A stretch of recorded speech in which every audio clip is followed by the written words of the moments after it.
In the know, on the go. 938 Now.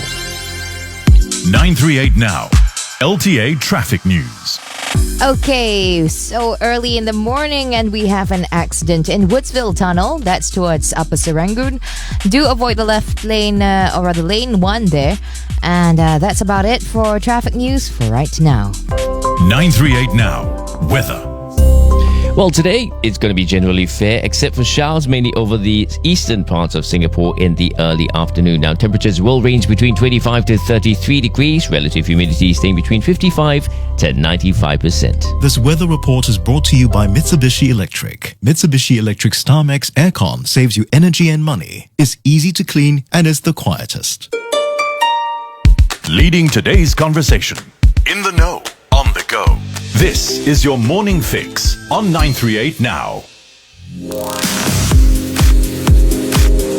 And a very good morning to you. It's 6 minutes past 6 o'clock on this Thursday morning, July 12th. How's your morning coming along? And I know many people are still up and trying to get to bed, maybe. Really? I think everybody's just going back to bed right now. Trying to go back to bed and catch a quick nap before they head off to work. Judging by the way people were driving when I was coming into work and weaving here and there, I guess they are trying to. I love how the World Cup brings out all these kind of sleeping tactics. There's the power nap before the game. Yeah. If it's a 2 a.m. game, and then there's a power nap after the game before you go into work. And Lots then there's of strategies. let's just Red Bull all the way. That's a strategy. And then fade during like lunchtime. And we'll certainly hope that you're not fading out. Well, I certainly got my sport fix last night because I was watching tennis. Oh, yes, and that's then right. football. And wow. It's just overload for the moment. So those of you in sackcloth and ashes, I don't know. How light it? How Paul? That's why Paul's so happy today. Yeah, we'll tell you why in just a moment in our World Cup update. In the meantime, glad you can join us right here on your morning fix on 938 Now. We'll keep you in the know and on the go right here on 938 Now. Of course, coming up, we're going to be talking about being mindful about your communications in relationship. Now, often we say things that we don't mean, and then after that, apologize. Why go through that in the first place? Well, Eugene Lowe will give you an insight as to how you can control that. Also coming up, we've got Biz Now. We're going to be talking about AI and investment. Yes, indeed, Charlie O'Flaherty. And he's also going to be our new market update pundit later on. So we've got a double dose of Charlie this morning, telling us he's behind one of the first online platforms to deal with the underinvested. And also something about using AI for investment. They say it's a tool. So no one's actually used AI completely to deal with investments or insurance. They're all talking about enabling it. So I guess even with investment, you need to a face-to-face once in. Yes. Well, if your TV is also broken down and you want to catch all the sporting action over the weekend, stay tuned because Timothy will be reviewing a very brand new range of televisions in Take It Easy. So lots happening right here on your morning fix on 938 Now, with the time now at 8 minutes past 6 o'clock. Time to bring you a World Cup update. World Cup 2018 update on 938 Now.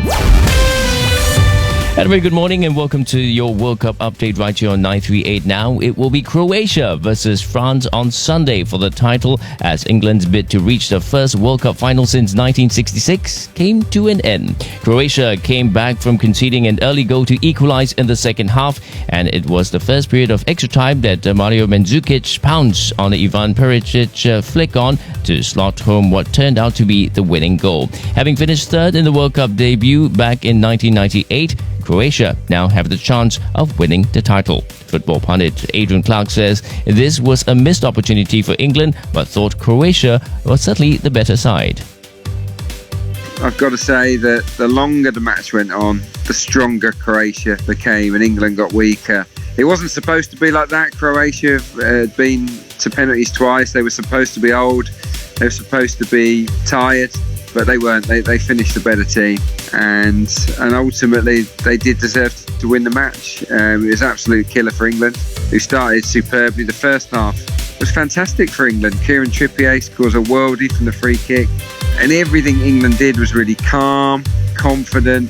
I felt certain that they would be going to the World Cup final, but what happened in the second half changed everything. Croatia's coach deserves big credit for the turnaround. He changed his tactics. he pushed the wingers onto the England wing backs and pushed them deeper and deeper. And this created so much space for the fullbacks. So they were the spare men. It needed the likes of Ali and Lingard and Sterling to get across and close them down. They struggled to do that. And the goal came from the right back for Schalke in acres of space. Perfect cross. And Perisic, even though I think it was studs up, you've seen referees disallow that before. It was a really good finish. And from then on, England ran out of ideas. Meanwhile, England's stirring run in the tournament came to a jarring end at the Luzhniki Stadium. Unfazed before the competition, Gareth Southgate's young side defied expectations by reaching the semi-finals, but could not push on after a strong start against Croatia. Here's Adrian Clark again on what went wrong for England.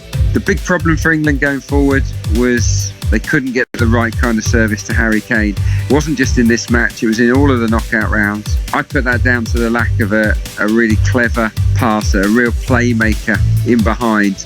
We're not going to hammer Gareth Southgate because he did brilliantly, but he went for youth, he went for enterprise, energy, athleticism in Ali, Lingard, Loftus-Cheek, but he didn't pick a playmaker.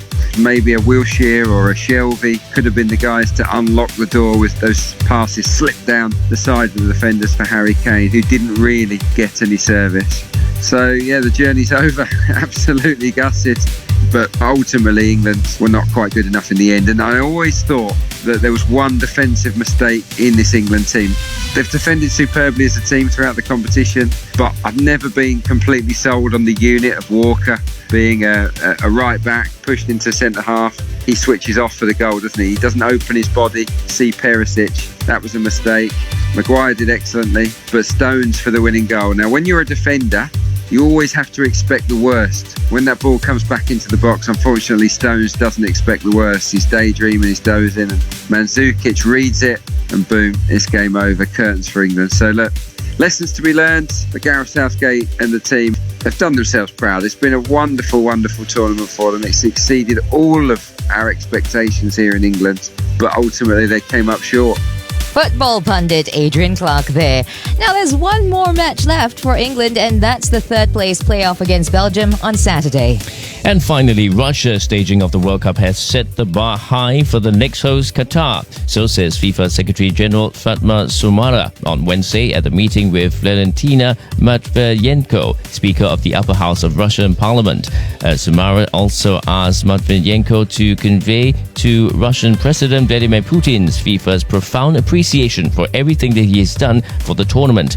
Soumara added that the tournament has left visitors with good memories and that she thought that the doping level has been at record lows. The month-long footballing extravaganza is being hosted in Russia for the first time, with matches spread across 12 stadiums in 11 cities. The final on Sunday will take place at the Luzhniki Stadium in Moscow between France and Croatia. And a reminder that you can catch the World Cup 2018 on Mediacorp Toggle. For more details, go to toggle.sg. And that's your World Cup update on 938 Now.